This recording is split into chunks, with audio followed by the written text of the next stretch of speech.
vuelta en Market, Economía y Negocios. El presidente de la Confederación Nacional de Transportistas advirtió que es insostenible para los choferes seguir operando con un combustible tan caro y un pasaje con el que no sacan los costos de inversión. Nuestra compañera Rosalba Escalante nos cuenta más en esta difícil historia. Será luego de una reunión con los miembros directivos de CONATRA cuando el presidente del gremio que agrupa a cientos de trabajadores del volante anuncie si se aplicarán alzas a los precios de los pasajes ante los constantes aumentos en el costo de los combustibles. Porque aquí están los representantes, los que representan a República Dominicana por los cuatro costados. Entonces eso lo vamos a... Si tú me preguntas a mí, Antonio Marte, yo te digo que no. El también senador PRMista Antonio Marte dijo confiar en que a partir de la modificación a la ley de hidrocarburos anunciada por el presidente Luis Abinader durante su rendición de cuentas de este sábado, aplicarán precios más justos a los derivados del petróleo. Yo creo que sí, que van a haber grandes rebajas porque es que hay demasiado impuesto, demasiada carga hay encima de nosotros que no la podemos seguir teniendo. Por otro lado, Marte denunció que pese a haber sido paralizada por el pasado gobierno, el Ministerio de Obras Públicas continúa trabajando en la construcción de la terminal de autobuses, en la entrada de Los Alcarrizos, donde también funcionará el teleférico, y advirtió que el gremio que dirige se seguirá oponiendo a dicha obra. De acuerdo a Antonio Marte, dicha terminal incrementaría los tapones en esa zona, por lo que propone su traslado a terrenos en el kilómetro 19 de la autopista Duarte. Nosotros nos oponemos y decimos que queremos la terminal, pero más hacia afuera. Aquí no. Aquí esa terminal le va a pasar lo mismo que le pasó con la terminal del Este. El empresario del transporte aclaró que está en la disposición de seguir colaborando con el presidente Abinader en los proyectos de mejora al sector transporte.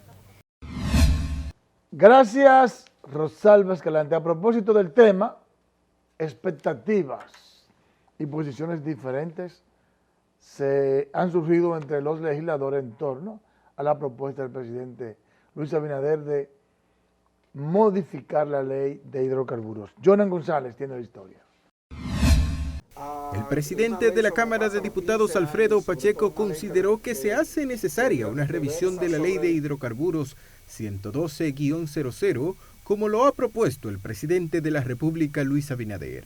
Pacheco entiende que luego de 20 años de su promulgación, algunos aspectos de la normativa resultan inadecuados. Vamos a esperar la propuesta que mande el Ejecutivo. De todos modos, nosotros también, en nuestro tiempo que tuvimos en la oposición, tenemos serias observaciones sobre las fórmulas que se aplican, sobre los beneficios que deben ser razonables, sobre un sinnúmero de aspectos que deben venir a representar la satisfacción del usuario para que le aliviane la carga al usuario. Por su lado, el vocero de la bancada PRMista en la Cámara Baja, Julito Fulcar, y otros legisladores dijeron estar a la expectativa del proyecto que someterá el Ejecutivo, ya que tienen observaciones sobre algunos beneficios que se otorgan y la manera en que se fijan los precios de los combustibles. El presidente está más preocupado que nosotros por el tema de los precios de los combustibles, que traen como consecuencia alza en todos los artículos de primera necesidad, y por eso está sometiendo el proyecto. Vamos a ver lo que trae el presidente y de ahí vamos a estudiar, y si va en beneficio de lo que es el pueblo dominicano, nosotros vamos a aportar también. Los congresistas recordaron que un grupo de legisladores encabezados por el diputado Eugenio Cedeño había iniciado el estudio de la ley de hidrocarburos debido a los altos precios con que se comercializan los derivados del petróleo en el país, aun cuando el barril de petróleo experimenta bajas considerables en su precio. Gracias, Jonan González. El sindicalista Juan Uvieres advirtió en el día de hoy que volverán, como si fuese una pesadilla, los paros sorpresas en el transporte, porque dice que hay una mafia detrás de los combustibles. Nuestra compañera Rosalba Escalante nos cuenta esta tenebrosa historia. El presidente de la Federación Nacional La Nueva Opción, Juan Uvieres, advirtió que el sector choferil no aguanta un día más de abusos en los precios de los combustibles, por lo que anunció que en cualquier momento volverán los paros sorpresas. Pero es posible que mañana yo le diga a Cristo Rey a la derecha y Cristo Rey se pare a la derecha. Es posible que mañana digamos a Carrizo a la derecha y se paren a la derecha. Es posible que pasado mañana digamos Villamella a la derecha y a la derecha. Es posible que la zona oriental en un 90% le digamos a la derecha y mañana se paren a la derecha. El dirigente choferil explicó que producto de la pandemia del coronavirus han tenido pérdidas de 469.213 millones de pesos y por concepto de disminución de pasajeros de 6 a 4 para evitar los contagios por el COVID-19 han dejado de percibir 361.620 millones de pesos. Para decirle que cada día haremos una actividad frente al Palacio, frente a Industria y Comercio, frente a donde sea. Vamos a la capital entera, donde nosotros incidimos, no donde los que están haciendo bulla, que posiblemente incidan en pocos lugares. Asimismo manifestó que la modificación a la ley de hidrocarburos anunciada por el presidente Luis Abinader no acabaría con la mafia que dice existe en el gabinete de transporte, ya que la misma no está vigente en la práctica ni siquiera en un 12%. Las mafias están entroncadas en el Ministerio de Industria y Comercio, no de ahora, desde siempre, en el Estado, desde siempre, en el Palacio Nacional, desde siempre, en los políticos, desde siempre. Y Tobisonó no tiene ni poder, ni fuerza para tumbar ninguna mafia de esa, porque lo vuelan a los 2 días. Dijo que a pesar de que el presidente conoce el estado de calamidad y quiebra por la que atraviesan los transportistas, no le ha preocupado tomar una sola acción para ir en soporte de 700.000 empleos directos a nivel nacional que moviliza el sector. A juicio de Juan Uvieres, no existe ninguna intención por parte del gobierno de modernizar el transporte, sino más bien de imponer marcas de autobuses vinculados a funcionarios y empresarios del sector transporte. Gracias a la bella Rosalba. Eddie, oye lo siguiente. Por supuesto, uno siempre critica a Juan Uvieres porque él siempre Mi pana, full. recurre a la huelga y a la violencia. Ahora él tiene razón. Él tiene razón. Eso fue lo que dijo Ramón Alburquerque. Están coincidiendo. Pero además, fíjate una cosa. Hubo en una ocasión que el PLD decidió que iba a eliminar los subsidios, el gasto tributario. Y salieron varias informaciones que el gasto tributario representa 275.000 millones de pesos, un 6% del Producto Interno Bruto. Y si no hubiese gasto tributario, no hubiese déficit fiscal, porque el déficit fiscal es de apenas 1 punto y pico. Bueno, con la mitad del gasto tributario de los subsidios, en el país no hubiese déficit. Porque si el déficit es un 3% del PIB y los subsidios representan un 6%, ya tú sabes que, ¿verdad? Tuviéramos Tuviéramos. Bueno. Sobrando dinero. Ok. Entonces, luego de que duraron como un mes, porque cuando tú ves que sale tantas veces una información y se habla de tanto del tema, eso es dirigido. Es verdad. Oh, claro. De repente, Temístocles Montaz, ministro de Economía, Planificación y Desarrollo, o creo que él ya era ministro de Industria y Comercio.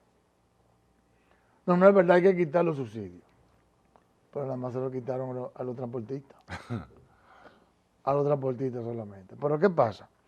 Que el subsidio del combustible de los transportistas eran como 1.500 millones de pesos anuales. 1.500. Sí, pero el del CONE es de 200.000 millones de pesos anuales. Pero di eso al paso, el mundo. ¿De cuándo? De los 275.000, entre la Falconbrí, y Confanhuéter, y el CONE, y qué sé yo qué, y la generadora, y todas esas empresas de los grupos de poder empresarial, del CONE, que pertenece, todas esas empresas. El subsidio, el gasto tributario, el apoyo a las empresas a través del combustible y de diferentes maneras, ronda los 200.000 millones de pesos. Pero entonces tiene valor, fuerza a rojo, eres un patriota para afectar a los pobres choferes, pero no puede afectar al gran capital. Ay, para los más chiquitos, piedra para los más chiquitos, así no me parece. Entonces, por eso yo espero que ahora, en la modificación de la ley, que yo espero que no se haga de que así me da la canariamente, sino que se haga sobre la base de un estudio de lo que implica el gasto tributario, que en este caso es el subsidio del combustible, para que el gobierno pueda disminuir, por un lado, los impuestos a la ley, pero que al mismo tiempo, al eliminarle los privilegios a sectores que ya no lo necesitan. Entonces el gobierno, aún disminuyendo el precio del combustible, de esa manera favoreciendo al consumidor dominicano, también pueda recibir igual o mayores ingresos de lo que recibía antes de la modificación. ¿Cómo? Por un lado disminuyendo los impuestos, pero por otro lado eliminando los subsidios. Ese es el camino. Mira, cuando llega el ferry, tú has ido al puerto, el ferry llega al puerto, unos tipos tiran una soguita fina y cuando empiezan a jalar, viene detrás una soga gorda. Si esa soga, Edmundo, vamos a suponer que tiene 10 sogas que integran la soga gorda, y ya hay 9 sogas que se han roto, ¿por dónde tú crees que se va a romper esta soga gorda? Por lo fino. Eso fue lo que pasó. Dice un refrán que la soga se rompe por lo más delgado. Además, hay una máxima de Karl Marx que dice, señores, que las clases no se suicidan. Luis es un empresario. No es verdad que Luis va a afectar. Pero las clases fueron suicidadas por parte del PLD. Porque ninguno de los que están ahí es rico. ¿A dónde? O no era rico. ¿Lo del PLD? Sí, no era rico. No habla claro. Y son empresarios. Era rico. Son hasta pulpo ya. Quizá antes de llegar al poder. Mira, y quizás antes empezaban... Ten cuidado como tú hablas. Sí. Porque tú hasta lo ofendes cuando tú dices que son pobres. Se sienten ofendidos. Es cierto. Mira, empleados de Impostón hicieron un piquete ayer frente al Ministerio de Administración Pública. No sé para qué, porque eso no sirve para nada. Pero denunciando que el nuevo director de Impostón los canceló. ¿Cómo? Violando la ley 41-08. Veamos una historia de Jonan González. Un total de 45 profesionales certificados por la Administración Pública denunciaron que fueron cancelados del Instituto Postal Dominicano que dirige el ingeniero Adán Peguero por supuesta conveniencia para la institución. Según explican los ex empleados, el artículo 23 de la Ley 41-08 prevé que los servidores públicos que concursaron y aprobaron exámenes para ocupar un puesto público desempeñarán sus funciones de manera permanente. La ley es muy clara. Nosotros estamos parados por la ley, por la 4108, en el artículo 94, párrafo segundo, donde dice que un empleado de carrera tiene que no puede ser desvinculado, y la única forma de ser desvinculado es cometer una falta de tercer grado. No han desvinculado en medio de una pandemia. Los empleos están sumamente difíciles de conseguir. Entonces nosotros abogamos y nos amparamos en la ley 4108 de la función pública que se respeta la ley, que se establece que los empleados de carrera tienen permanencia.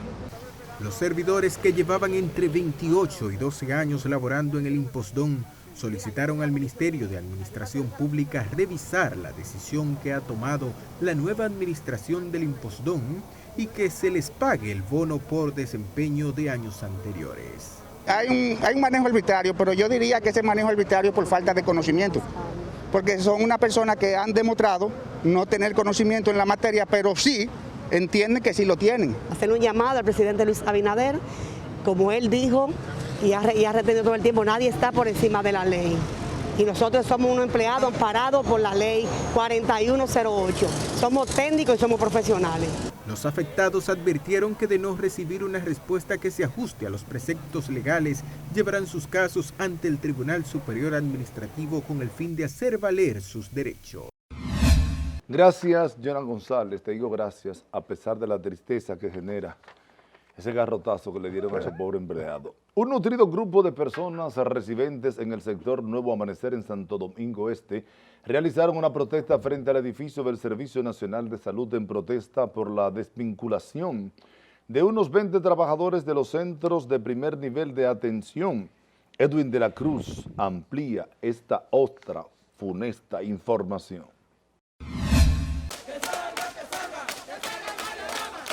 Residentes del sector Nuevo Amanecer, en el kilómetro 17 de la autopista Las Américas, realizaron una protesta en demanda de la reintegración de al menos 20 trabajadores desvinculados de los centros de primer nivel en la zona. Que la comunidad duró 3 años dando la pela para hacer ese centro, trabajando totalmente gratis. Y ahora el Servicio Nacional de Salud, para poner compañerito del partido, viene y cancela ese personal que trabajó 3 años gratis, con apenas 1 año cobrando. Veo injusto de que quieran cancelar un personal que se sacrificó para levantar este centro de salud, donde brindan los servicios de manera gratuita y también humanitaria. De hecho, ellos cerraron el centro, cancelaron a todo el personal y ellos siguieron trabajando de manera voluntaria. Explicaron que los centros de primer nivel son una iniciativa de los moradores que durante mucho tiempo pagaron con su dinero el alquiler y otros gastos, además de un servicio gratuito. Estamos aquí nuevamente pidiendo que nos reintegren a nuestra labor, porque nosotros hicimos nuestro centro pagando casa, nosotros mismos, como comunidad, como miembros de organizaciones comunitarias, y que vivimos ahí y queríamos un centro en el Nuevo Amanecer. Nosotros no somos políticos. Para muestra de eso, la comunidad está apoyando y está renuentemente a que traigan otro personal que no sea los promotores que se ganaron ese puesto trabajando gratuitamente. Además del reintegro del personal, pidieron que sea nombrada la directora del centro, la cual lleva 3 años trabajando sin ser tomada en cuenta. Gracias, Edwin. Pero, Eddie. Es de vinculación por tu parte, están cancelando al mundo, ¿eh? Oye. Chapeando bajito. Uno se ríe, pero es una vaina. Es duro. Pero mira, ciertamente hay 2 problemas aquí. Por un lado, primero, número 1, reitero, los PRMistas ganaron y tienen derecho a trabajar en el Estado. Ahora, lo que yo digo es lo siguiente. Usted canceló a una persona que tiene 15, 20, 30 años, que muchos ni siquiera pertenecen a ningún partido, sino que entraron a trabajar hasta de casualidad o por el mérito, por sus condiciones personales. Y después que duran 20, 30 años, es una tragedia cancelarlos, pero es un sacrilegio no pagarle sus prestaciones. Claro. Entonces pagan sus prestaciones, por un lado. Y por otro lado, señores, el presidente Luis Abinader dijo que él va a respetar la institucionalidad democrática. Pero parece que nada más es él que quiere respetar la institucionalidad del país. Porque los funcionarios, de manera, ¿cuál es el calificativo? Autoritaria. Ese es uno que se puede decir. Me da la ganaria. Esa también. Suelta otra. Como le da su gana. Y respetándolo todo, pues se han dado la tarea de cancelar a empleados de carrera, amparados por una ley progresista, una ley de vanguardia, la ley que utilizan, porque eso no es un invento de el PLD, eso es sencillamente emular prácticas positivas de estados con altos niveles de institucionalidad, incluso de estados desarrollados. Por ejemplo, usted ve ahora a Joe Biden. Joe Biden no puede cancelar ni el 10% de los empleados que trabajan en la administración de Estados Unidos.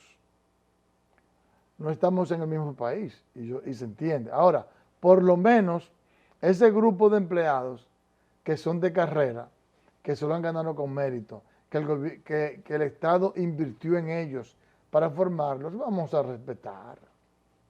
Vamos a respetar, porque no es verdad que entonces el próximo gobierno, si ve el ejemplo de este que lo está haciendo mal, lo va a respetar a los empleados de carrera del PRM, que muchos van a querer ser empleados de carrera y que tienen las condiciones para hacerlo y que pueden dar un gran servicio al Estado Dominicano. Pero mientras sigamos estando así, ¿qué nos espera?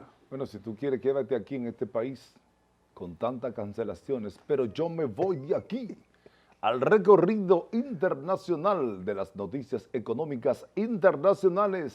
Nos fuimos.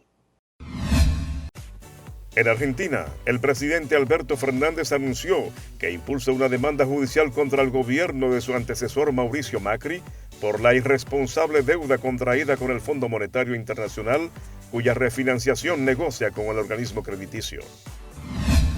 En Estados Unidos, la oficina del representante comercial entregó al Congreso el plan para el 2021 del presidente Joe Biden, que tiene como objetivo ayudar al país a recuperarse de la pandemia del COVID-19 mediante la generación de confianza de los aliados y la construcción de una base industrial más sólida. La agenda creará millones de empleos bien remunerados y apoyará a las familias trabajadoras de Estados Unidos al abordar 4 desafíos nacionales: construir una base industrial y de innovación más sólida, la construcción de infraestructura sostenible y un futuro de energía limpia, construir una economía sólida más fuerte y promover la equidad racial en todos los ámbitos. En Brasil, un total de 75.200 tiendas del comercio minorista cerraron sus puertas en el 2020 por la pandemia del coronavirus, la segunda peor cifra desde el año 2016, cuando el país sufrió una de las mayores recesiones de su historia. De acuerdo con la Confederación Nacional del Comercio de Bienes, Servicios y Turismo, en el 2016, en medio de una profunda retracción de la economía, el comercio se contrajo 8.7% en relación con el 2015, lo que llevó al cierre de 105.200 tiendas en todo Brasil. Para Market, Economía y Negocios, Edwin de la Cruz. Finaliza por el día de hoy Market, Economía y Negocios. Será hasta la próxima entrega.